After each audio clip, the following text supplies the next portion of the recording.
Pernahkah Anda mendengar tentang seorang pemuda yang membawa beban takdir di punggungnya?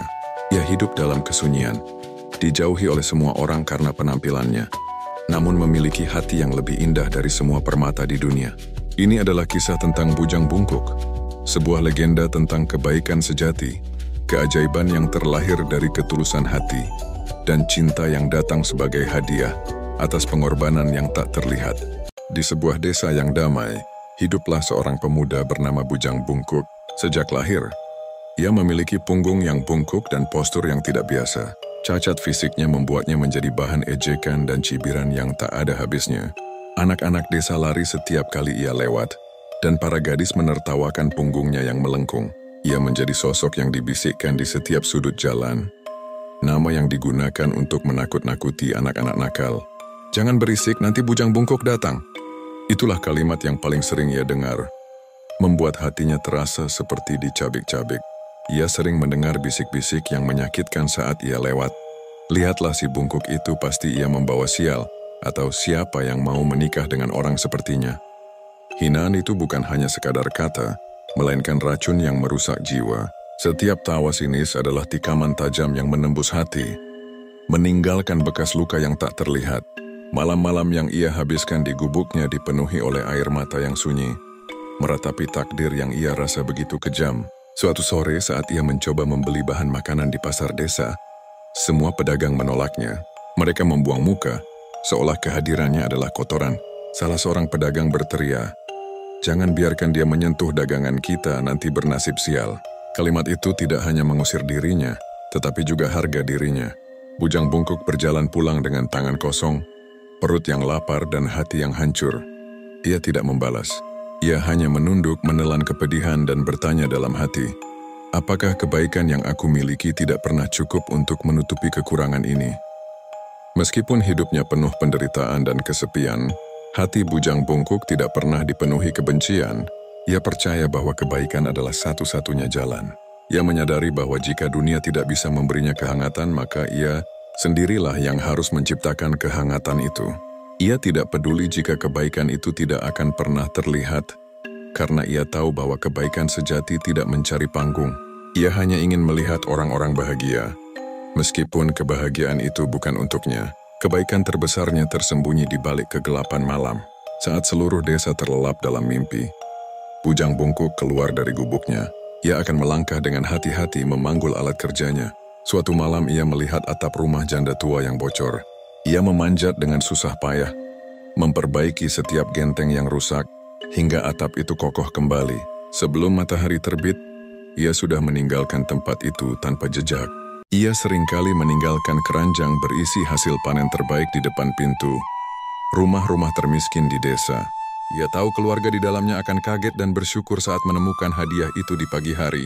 Ia berdiri jauh di balik pepohonan, menahan senyumnya saat melihat anak-anak kecil tersenyum gembira, atau saat mendengar doa-doa syukur dari para orang tua. Itu adalah momen-momen yang paling ia hargai.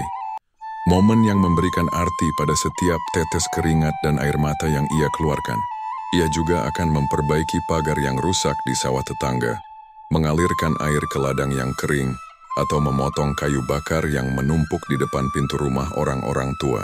Ia adalah pahlawan tanpa wajah, roh baik yang tidak pernah diakui, namun terus mengasihi.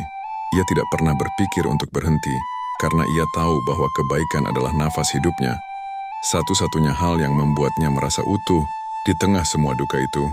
Satu-satunya teman yang ia miliki adalah alam.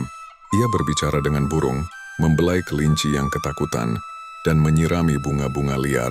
Ia menemukan kedamaian di tengah hutan, tempat di mana tidak ada penilaian, tidak ada cibiran, hanya ada penerimaan.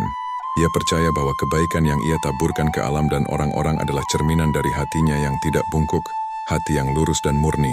Ia terus berharap meskipun hanya dalam diam, bahwa suatu hari nanti kebaikan itu akan menemukan jalannya kembali kepadanya. Suatu hari kabar besar datang dari istana, menyebar bagai gelombang yang menghantam daratan. Putri sang raja jatuh sakit dengan penyakit misterius yang tidak bisa disembuhkan. Raja mengumumkan sebuah sayembara besar, menjanjikan hadiah yang tak terbayangkan. Siapapun yang berhasil menyembuhkan putrinya akan dinikahi oleh sang putri dan diangkat menjadi pangeran. Berita itu segera menyulut api harapan di hati para pemuda di seluruh negeri. Para tabib berdatangan dengan ramuan langka, para pendekar datang dengan mantra sakti, dan setiap orang bermimpi untuk mendapatkan kehormatan dan kekayaan. Desa Bujang Bungkuk pun dipenuhi dengan gemuruh ambisi, di mana setiap pemuda berbicara tentang rencana mereka untuk memenangkan sayembara. Di tengah keramaian itu, Bujang Bungkuk yang mendengar kabar itu merasa sangat sedih. Ia tidak memikirkan sayembara atau gelar pangeran. Ia hanya memikirkan penderitaan sang putri dan ingin menolongnya. Ia ingat pernah menemukan sebuah tanaman langka di dalam hutan yang memiliki khasiat penyembuh luar biasa. Sebuah tanaman yang hanya ia kenali dari buku-buku kuno yang ia baca. Dengan niat tulus ia memutuskan untuk mencari tanaman itu. Perjalanannya jauh lebih sulit dari yang lain. Ia harus memanjat tebing curam, melintasi sungai yang deras dan menahan rasa sakit di punggungnya. Ia melakukannya dengan hati yang riang, berharap bahwa ia bisa menjadi alat kebaikan. Setelah berhari-hari ia menemukan tanaman itu, dan ia merasa gembira. Ia percaya bahwa ini adalah kesempatan baginya untuk membuktikan bahwa ia juga bisa berguna. Dengan ramuan di tangan, Bujang Bungkuk kembali ke desa. Ia memikirkan bagaimana ia akan memberikan ramuan ini kepada sang putri. Ia membayangkan sebuah dunia di mana ia dihormati karena kebaikan hatinya. Namun saat ia melintasi jalan desa, ia melihat keramaian. Para pemuda yang akan ikut sayembara sedang berbaris rapi. Ketika mereka melihatnya, tawa dan ejekan kembali terdengar. "Lihatlah si bungkuk itu," teriak seorang pemuda. Apa dia pikir bisa menyembuhkan putri? Dia bahkan tidak bisa menyembuhkan dirinya sendiri. Ejekan itu menembus hatinya, dan untuk pertama kalinya ia merasa sangat malu. Ia membandingkan dirinya dengan para pemuda gagah yang gagah berani. Dan ia merasa sangat kecil. Ia merasa bahwa ia tidak pantas berdiri di hadapan raja, apalagi di hadapan sang putri. Hatinya hancur berkeping-keping. Ia menyadari bahwa bahkan jika ia berhasil, ia akan menjadi bahan tertawaan seumur hidupnya. Sang putri mungkin tidak akan bahagia dengannya. Cinta yang ia tawarkan akan selalu diwarnai oleh cemooh. Dalam keputusasaan yang mendalam ia memutuskan untuk mundur. Namun ia tidak bisa membiarkan sang putri menderita. Kebaikan hatinya lebih besar daripada ketakutannya sendiri. Di tengah malam ia menemui satu-satunya sahabatnya, Bakti. Bakti, yang sedang tidur terkejut melihat Bujang Bungkuk berdiri di hadapannya. Bujang Bungkuk memberikan ramuan itu dan berkata, "Tolong Bakti, aku tidak sanggup menghadapi mereka. Pergilah ke istana dan katakan bahwa kaulah yang memiliki obatnya. Sembuhkan sang putri." Bakti yang bingung bertanya, "Mengapa kau tidak melakukannya sendiri? Ini adalah kesempatanmu untuk hidup bahagia." Bujang Bungkuk hanya tersenyum sedih. "Kebahagiaanku adalah melihat sang putri sembuh," jawabnya. "Jika ramuan ini bisa menyelamatkannya, maka biarlah ia diselamatkan oleh seseorang yang pantas. Kau tampan dan gagah, Bakti. Kau pantas untuk mendapatkan hadiah ini. Aku hanya ingin melihatnya bahagia." Bakti terharu oleh ketulusan sahabatnya. Ia tidak bisa berkata-kata. Ia melihat betapa besar hati Bujang Bungkuk yang rela mengorbankan segalanya demi kebaikan orang lain. Ia berjanji akan melakukan apapun untuk membantu. Ia pergi ke istana membawa ramuan itu dan siap untuk menghadapi takdir yang menunggu. Bakti tiba di istana dan langsung disambut dengan keraguan. Para tabib dan orang-orang sakti yang telah gagal menyembuhkan sang putri memandangnya dengan sinis. Namun di matanya ada ketulusan yang murni, keyakinan yang bukan berasal dari dirinya sendiri. Dengan hati gemetar, ia memberikan ramuan yang diberikan oleh Bujang Bungkuk kepada sang putri. Kerumunan istana menahan napas. Tak lama kemudian demam putri perlahan turun, dan ia membuka matanya, senyum tipis terukir di wajahnya. Seketika suasana hening berubah menjadi sorak-sorai. Bakti dianggap pahlawan penyelamat kerajaan. Raja dan ratu memeluknya dengan haru. Berterima kasih atas keajaiban yang ia bawa. Puji-pujian yang mengalir itu bukanlah untuk dirinya, melainkan untuk kebaikan hati seorang sahabat yang rela berkorban. Berita kemenangan Bakti menyebar bagai api di musim kemarau. Di desa asalnya, kegembiraan meletus. Seluruh warga merasa bangga, mengangkat nama Bakti setinggi langit. Sebuah pesta besar diselenggarakan. Mereka menyanyikan lagu-lagu kemenangan, menceritakan kembali keberanian Bakti, dan menyiapkan sambutan paling meriah untuk kepulangannya. Mereka mendiskusikan betapa beruntungnya desa mereka memiliki pemuda sehebat itu. Di setiap percakapan, nama Bakti disebut dengan penuh hormat. Mereka tidak pernah merasa sebangga ini, dan mereka menganggap Bakti adalah cerminan dari seluruh desa. Namun di tengah perayaan itu ada satu nama yang terus dihinakan. Lihatlah, si bungkuk itu benar-benar tidak berguna. Ejek salah seorang warga. Bakti yang membawa kehormatan sementara ia hanya bisa mengumpat di gubuknya. Kalimat itu, yang dilontarkan di tengah tawa riang, terdengar seperti pisau tajam yang menusuk. Warga desa yang tadinya meminta bantuan bujang bungkuk di malam hari, kini mengolok-oloknya. Hinaan yang ia terima bukan lagi sekadar ejekan biasa, tetapi sebuah perbandingan yang kejam. Kenapa kau tidak ikut sayembara? Lihatlah Bakti betapa beraninya dia, kau hanya pengecut. Di dalam gubuknya yang sunyi, bujang bungkuk mendengar semua sorak-sorai itu. Ia mendengar nama Bakti disebut-sebut. Dan ia juga mendengar namanya sendiri dihinakan. Hatinya terbelah dua. Satu sisi dipenuhi dengan rasa bangga yang luar biasa. Ramuannya berhasil, sang putri selamat. Ia telah melakukan hal yang benar, dan ia merasa bahagia karena itu. Namun sisi lainnya dipenuhi dengan rasa sakit yang tak terlukiskan. Ia tahu kebahagiaan itu bukan untuknya. Ia tahu bahwa ia akan tetap menjadi sosok yang dibenci, yang diolok-olok, yang tidak pernah dianggap. Ia memilih jalan ini, pengorbanan ini, dan ia harus menanggung konsekuensinya sendirian. Malam itu ia tidak keluar untuk membantu siapapun. Ia hanya duduk di dalam gubuknya, memeluk lututnya, dan membiarkan air mata kesedihan mengalir dalam diam. Beberapa warga yang mabuk dari perayaan sengaja lewat di depan gubuknya. "Hei bungkuk, bangunlah! Pesta akan dimulai," teriak mereka. "Oh, aku lupa. Bakti akan menikahi putri sementara kau akan mati sendirian sama sepertimu." Tawa mereka menggema di malam yang gelap, menusuk hati bujang bungkuk lebih dalam dari sebelumnya. Hinaan itu yang seharusnya tidak berarti, kini terasa sangat menyakitkan. Ia hanya ingin mereka tahu bahwa ia telah membantu, bahwa ia juga seorang pahlawan. Namun ia tahu bahwa tidak ada gunanya. Mereka tidak akan pernah melihat kebenaran. Yang mereka lihat hanyalah punggungnya yang bungkuk.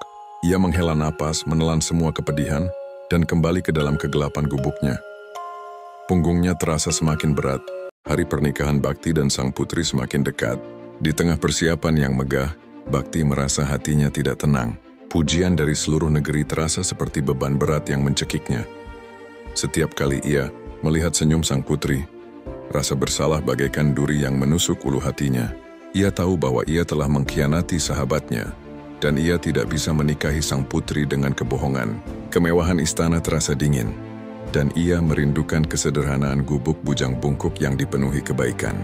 Malam-malam yang ia habiskan di kamarnya dipenuhi oleh bayangan wajah sedih bujang bungkuk, wajah yang dipenuhi oleh luka dan air mata yang tidak pernah ia tunjukkan. Ia tahu bahwa ia tidak bisa melanjutkan kebohongan ini. Ia tidak bisa hidup bahagia di atas penderitaan sahabatnya. Ia harus melakukan hal yang benar. Di sebuah sudut tersembunyi istana, ia menemui sang putri. Sang putri yang sedang mempersiapkan diri untuk pernikahan. Melihat wajah Bakti yang pucat dan dipenuhi dengan kegelisahan. "Ada apa Bakti? Mengapa kau terlihat begitu sedih?" Tanyanya lembut. Dengan suara gemetar, Bakti berlutut di hadapan sang putri dan berkata, "Putri, ada sesuatu yang harus Anda ketahui sebelum hari pernikahan kita." Sang putri yang bingung meminta Bakti untuk menceritakan semuanya. Bakti menarik napas dalam-dalam, dan ia menceritakan semuanya. Ia menceritakan tentang bujang bungkuk yang dihina oleh seluruh warga desa. Ia menceritakan bagaimana bujang bungkuk diam-diam menolong warga desa di malam hari tanpa pernah diketahui. Ia menceritakan tentang betapa baik dan tulusnya hati bujang bungkuk. Dan akhirnya, ia menceritakan tentang bagaimana bujang bungkuk menemukan ramuan ajaib itu. Bagaimana ia menyerahkannya kepadanya. Dan bagaimana ia mengorbankan segalanya demi melihat sang putri bahagia. Ia tidak peduli dengan hadiah. Ia hanya peduli dengan hidup Anda, kata Bakti. Ia adalah pahlawan sejati, bukan saya. Sang putri yang mendengar cerita itu terkejut. Air mata mengalir di matanya. Bukan air mata kemarahan, tetapi air mata haru dan penyesalan. Ia merasa malu pada dirinya sendiri. Ia telah jatuh cinta pada pria yang salah. Ia merasa sangat terharu dengan kebaikan hati bujang bungkuk yang begitu murni. Kebaikan yang tidak ia lihat karena penampilannya yang bungkuk. Ia tahu bahwa ia harus menemui pemuda itu. Ia harus melihatnya, dan ia harus berterima kasih kepadanya. Sang putri berdiri dan ia menatap Bakti. "Terima kasih Bakti," katanya dengan suara lembut. "Kau telah melakukan hal yang benar. Kejujuranmu adalah hadiah terindah yang bisa kau berikan padaku. Kau adalah sahabat sejati bujang bungkuk. dan aku akan selamanya berterima kasih padamu. Sang putri membatalkan pernikahan dan meminta Bakti untuk membawanya menemui Bujang Bungkuk. Malam itu di bawah cahaya bulan yang redup, mereka berdua mendatangi gubuk Bujang Bungkuk. Sang putri tidak takut. Ia tidak peduli dengan penampilan Bujang Bungkuk. Ia hanya peduli dengan hati yang telah menyelamatkannya. Ia merasa bahwa ia akan bertemu dengan pahlawan sejatinya. Pria yang paling baik hati yang pernah ada. Pria yang telah mengorbankan segalanya demi kebahagiaan orang lain. Bahkan kebahagiaan itu bukan untuk dirinya. Ia tidak sabar untuk melihatnya, untuk berbicara dengannya, dan untuk memberitahunya bahwa kebaikan hatinya tidak akan pernah sia-sia. Takdir telah berubah.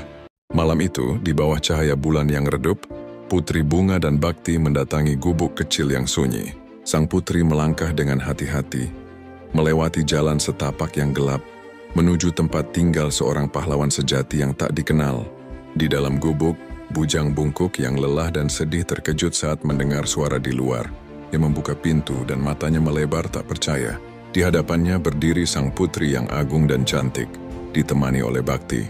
Bujang Bungkuk segera menunduk mencoba menyembunyikan dirinya. "Maafkan hamba, Tuan Putri," bisiknya, suaranya dipenuhi rasa malu dan tidak layak. "Saya tidak pantas." Namun sang putri tidak membiarkannya menyelesaikan kalimat. Ia melangkah maju dengan lembut, dan tanpa ragu, ia berlutut di hadapan Bujang Bungkuk. "Bukan kau yang harus meminta maaf," kata sang putri dengan suara penuh keharuan. "Akulah yang harus berterima kasih. Kau telah menyelamatkan hidupku, dan kebaikan hatimu adalah keajaiban yang lebih besar dari semua ramuan dan mantra."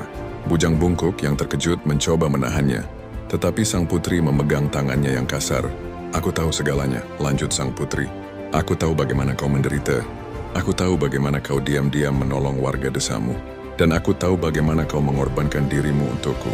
Kau adalah pahlawan sejati, Bujang Bungkuk."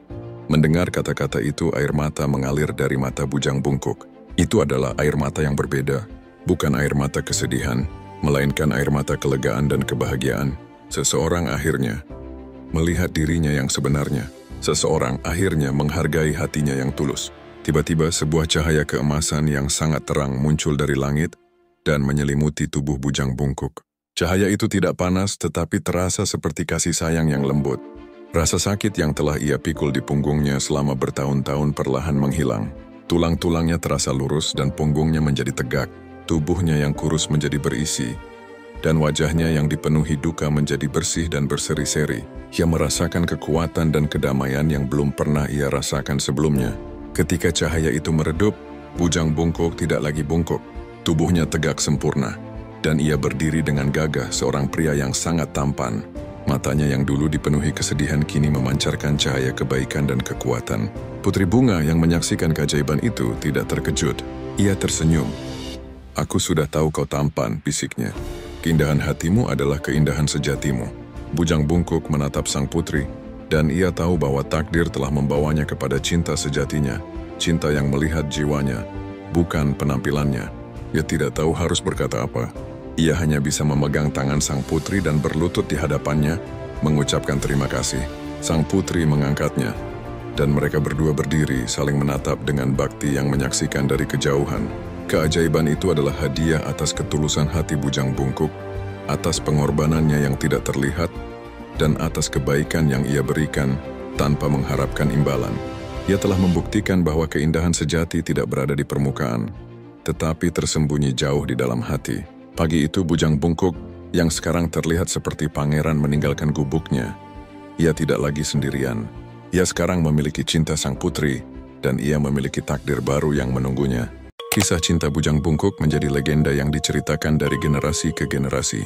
Ia bukan hanya sebuah dongeng, tetapi sebuah pelajaran tentang kehidupan, sebuah pengingat abadi bahwa keindahan sejati tidak berada di permukaan, melainkan tersembunyi jauh di dalam hati.